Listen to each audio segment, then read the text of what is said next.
ओम शांति।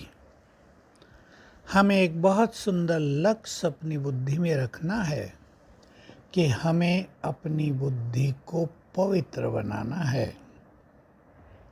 बाबा के महावाक्यों में हम सुनते हैं कि ज्ञान और सेवा ये तो सब सहज है, लेकिन पवित्र बनने में टाइम लगता है। किसी के पहले से ही, पुराने जन्मों से ही संस्कार बहुत अच्छे होते हैं और किसी में देहभान हजारों साल का बढ़ा हुआ होता है। विषय वासनाओं में समय ज़्यादा बिताया है पूर्व जन्मों में। वो संस्कार अब पवित्र बनने में बाधक होते हैं, लेकिन आखिर हमें सब कुछ बदलना तो है ही, सभी संस्कारों को बदलना है। इसलिए सोल कॉन्शियस होने की प्रैक्टिस, आत्महिमानी होने की प्रैक्टिस और दूसरों को आत्मा देखने की प्रैक्टिस बहुत बढ़ानी है। तो आप ही होगा। धीरे धीरे विषय विकारों से बुद्धि निकलती जाएगी, ममत्व आसक्तियाँ छूटती जाएंगी, देह ढीला होगा, सब कुछ ढीला हो जाएगा। देह भान ढीला किया माना सब कुछ ढीला हो गया। संपूर्ण पवित्र बनने के लिए हर मनुष्य को अपने को कुछ प्रतिज्ञाबद्ध भी करना चाहिए, अपने जीवन के कुछ नियम भी बनाने चाहिए। बहुत ज़्यादा एक दूसरे के संपर्क में रहना, बहुत ज़्यादा एक दूसरे से गपशप करना, बहुत ज़्यादा व्यर्थ की बातों में एक दूसरे के साथ रहना, ये भी दैहिक आकर्षण को, आसक्तियों को बढ़ाने वाली चीज़ें हैं। इनसे भी बचना चाहिए। नियम बनाने परम आवश्यक है। ये करेंगे, ये नहीं करेंगे। प्योरिटी के संबंध में विशेष रूप से अपने को नियमबद्ध करें, क्योंकि जिनको महान लक्ष्य को पाना है, जिनको बाबा की महान सेवाएं करनी हैं, दोनों बातें, जिनको भविष्य का मैं क्या कहूँ, अगले पूरे कल्प के भाग्य को सर्वश्रेष्ठ बनाना है कि किसी भी जन्म में हम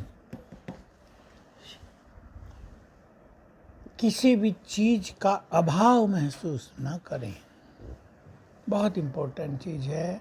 हर जन्म में भरपूर रहें, बुद्धिमान रहें, सहज सफलता को प्राप्त करें, परिवारों में, संबंधों में प्यार हो, सम्मान हो, हम संसार के लिए बहुत कुछ कर पाएँ। हर जन्म में हम दूसरों के लिए सुखदायी बनकर रहें। देखिए, लक्ष्य हैं, और जो बुद्धिमान मनुष्य हैं उनको ये लक्ष्य बनाने ही चाहिए, केवल वर्तमान का नहीं। जन्म जन्म मेरा ऐसे बीते, इस पे सभी चिंतन करेंगे। तो उसके लिए प्योरिटी, योग बल और ज्ञान से विचारों को सुंदर बनाना, इनकी बहुत आवश्यकता होती है। प्योरिटी के लिए हमें योग बल और स्वमान बहुत चाहिए। स्वमान से हमारे अंदर कंट्रोलिंग पावर आती है, योग बल से कंट्रोलिंग पावर और बढ़ती है, आत्मा पावन बनती है, फिर कंट्रोलिंग पावर भी आती है। तो हम अपने संस्कारों पर, मन बुद्धि पर कंट्रोल भी कर सकते हैं। हमें ध्यान देना है। अभी हमें अपनी बुद्धि को स्वच्छ करना है। देख लें, जो भी आप में से बुद्धि को स्वच्छ बनाना चाहते हैं वो विचार कर लें। गंदगी नहीं भरनी है। स्वच्छ बुद्धि में ही वरदान धारण होंगे। स्वच्छ बुद्धि ही योग युक्त होगी। स्वच्छ बुद्धि ही स्वमानधारी बनाएगी। स्वच्छ बुद्धि से ही प्योरिटी बढ़ेगी। सच्चा सुख मिलेगा, अतीन्द्रिय सुख इस जीवन का। इसलिए बुद्धि को शुद्ध करने को अपना लक्ष्य बना दे, बिल्कुल प्योरीफाई कर देना है हमें अपनी बुद्धि को। इसलिए गंदगी इसमें नहीं भरनी है। ये न कर दें कि अपनी बुद्धि को डस्टबिन बना दिया हो, बिल्कुल नहीं बनने देना है। बुद्धि बहुमूल्य चीज़ है। डस्टबिन तो बहुत सस्ती चीज़ होती है, आजकल तो प्लास्टिक की थैलियाँ ही डस्टबिन हैं।